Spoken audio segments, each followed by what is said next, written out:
அன்பு மாணவ செல்வங்களுக்கு கலாபாரதியின் வாழ்த்துக்கள் கோடி. இப்போ ஒரு ஃபென்டாஸ்டிக் ப்ராப்ளம் என்ன செய்ய போகிறோம், we are going to solve. சரிங்களா? பிள்ளைங்க என்ன பழகணும்னு கேட்டிங்கன்னா, சிந்திக்க பழகுனீங்கன்னா, அது நான் எப்படி சிந்திக்கிறேனோ அப்படி சிந்திக்க பழகுனீங்கன்னா மின்னல் வேகத்தில் ப்ராப்ளத்தை சால்வ் பண்ணிட முடியும். இப்போ பார்க்கலாம். இப்போ பாருங்கள், a new unit of length is chosen such that the speed of the light in vacuum is unity. அதாவது ஒரு புது யூனிட்டை நம்ம எடுத்துக்கிறோம். அதை எடுத்துக்கிட்டால் ஸ்பீட் ஆஃப் தி லைட்டை வந்து நம்ம எதாவது மாற்றிக்கலாம், யூனிட்னு வச்சுக்கலாம். அது 3 × 10⁸ மீட்டர் பெர் செகண்டை யூனிட்னு வச்சுக்கலாம்.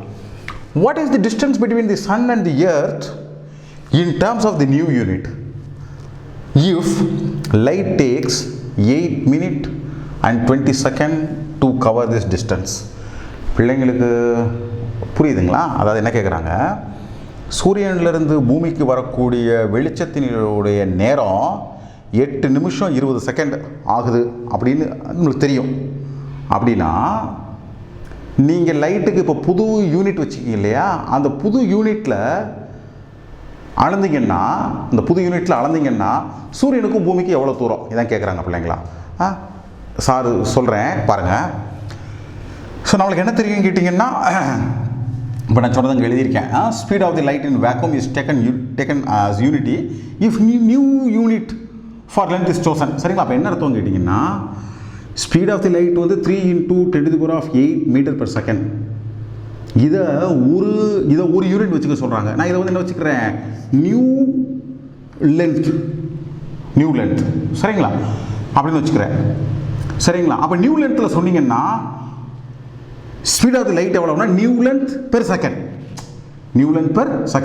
இப்போ என்ன கேட்டிருக்காங்க பிள்ளைங்களா, 8 நிமிஷம் 20 செகண்டில் லைட்டு ட்ராவல் பண்ணுது பூமியிலேருந்து சூரியனுக்கு. அப்படின்னா எவ்வளோ தூரம் கேட்டிருக்காங்க. இங்கே பாருங்கள், 8 நிமிஷம் 8 × 60 480 செகண்ட் ப்ளஸ் 20 500 செகண்ட். ஒரு செகண்டுக்கு n × l தூரம் கிடக்கும். 500 செகண்டுக்கு 500 × n × l 500 nl. அவ்வளோதான் பிள்ளைங்களா, 500 nl முடிஞ்சு போச்சு. இதுக்காக தான் பிள்ளைங்களை நான் என்ன முயற்சி பண்ணுறோன்னா, எப்படி சிந்திப்பது அப்படின்னு அனலைஸ் பண்ணுறதை கற்றுக்கோங்க. என்ன ப்ராப்ளம் எப்படி மாற்றி பின்னி கேட்டாலும் இந்த முறையை நீங்கள் கற்றுக்கிட்டிங்கன்னா, ஒரு சாப்டர் எடுத்துக்கிட்டிங்கன்னா ஒரு 6-7 முறை தான் இருக்குது பிள்ளைங்களா. ஒன்ஸ் யூ லேர்ன் தட், உங்களால் செய்ய முடியாத விஷயங்கள் எதுவுமே இல்லை. ஏதேனும் விஷயங்கள் புரியாமல் இருந்துச்சுன்னா கமெண்ட் பண்ணுங்கள், சேனலுக்கு சப்ஸ்கிரைப் பண்ணுங்கள், உங்களை சுற்றி இருக்கக்கூடிய பிள்ளைங்கக்கிட்ட இந்த சேனலை ஷேர் பண்ணுங்கள். இப்படி ஒரு சேனல் இருக்குது, இது மூலமாக நம்ம அறிவை என்ன செஞ்சுக்க முடியும், வலிமையாக்கிக்க முடியும்.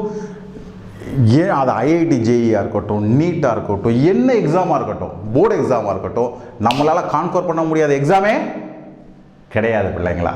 உங்கள் அனைவருக்கும் கலாபாரதியின் அன்பு வாழ்த்துக்கள்.